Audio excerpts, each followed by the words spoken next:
جو لوگ مسلمان ہیں یا یہودی یا عیسائی یا ستارہ پرست، یعنی کوئی شخص کسی قوم و مذہب کا ہو، جو اللہ اور روز قیامت پر ایمان لائے گا اور عمل نیک کرے گا، تو ایسے لوگوں کو ان کے اعمال کا صلہ اللہ کے ہاں ملے گا، اور قیامت کے دن ان کو نہ کسی طرح کا خوف ہوگا اور نہ وہ غمناک ہوں گے۔ اور جب ہم نے تم سے عہد کر لیا اور کوہ طور کو تم پر اٹھا کھڑا کیا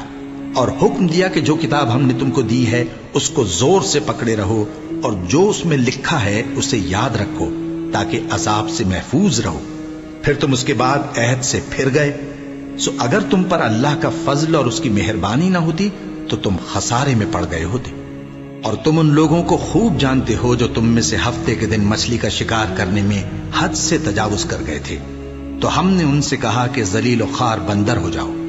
اور اس قصے کو اس وقت کے لوگوں کے لیے اور جو ان کے بعد آنے والے تھے عبرت اور پرہیزگاروں کے لیے نصیحت بنا دیا۔ اور جب موسیٰ نے اپنی قوم کے لوگوں سے کہا کہ اللہ تم کو حکم دیتا ہے کہ ایک بیل ذبح کرو، وہ بولے کیا تم ہم سے ہنسی کرتے ہو؟ موسیٰ نے کہا کہ میں اللہ کی پناہ مانگتا ہوں کہ نادان بنوں۔ انہوں نے کہا کہ اپنے پروردگار سے التجا کیجئے کہ وہ ہمیں یہ بتائے کہ وہ بیل کس طرح کا ہو۔ موسیٰ نے کہا پروردگار فرماتا ہے کہ وہ بیل نہ تو بوڑھا ہو اور نہ بچڑا، بلکہ ان کے درمیان یعنی جوان ہو، سو جیسا تم کو حکم دیا گیا ہے ویسا کرو۔ انہوں نے کہا اپنے پروردگار سے درخواست کیجئے کہ ہم کو یہ بھی بتا دے کہ اس کا رنگ کیسا ہو۔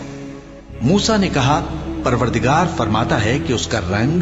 گہرا زرد ہو کہ دیکھنے والوں کے دل کو خوش کر دیتا ہو۔ انہوں نے کہا اب کے پروردگار سے پھر درخواست کیجئے کہ ہم کو بتا دے کہ وہ اور کس کس طرح کا ہو، کیونکہ بہت سے بیل ہمیں ایک دوسرے کے مشابہ معلوم ہوتے ہیں، اور اللہ نے چاہا تو ہمیں ٹھیک بات معلوم ہو جائے گی۔ موسیٰ نے کہا کہ اللہ فرماتا ہے کہ وہ بیل کام میں لگا ہوا نہ ہو، نہ تو زمین جوتتا ہو اور نہ کھیتی کو پانی دیتا ہو، بے عیب ہو، اس میں کسی طرح کا داغ نہ ہو۔ کہنے لگے اب تم نے سب باتیں درست بتا دی۔ غرض بڑی مشکل سے انہوں نے اس بیل کو ذبح کیا، جبکہ وہ ایسا کرنے والے لگتے نہ تھے۔ اور جب تم نے ایک شخص کو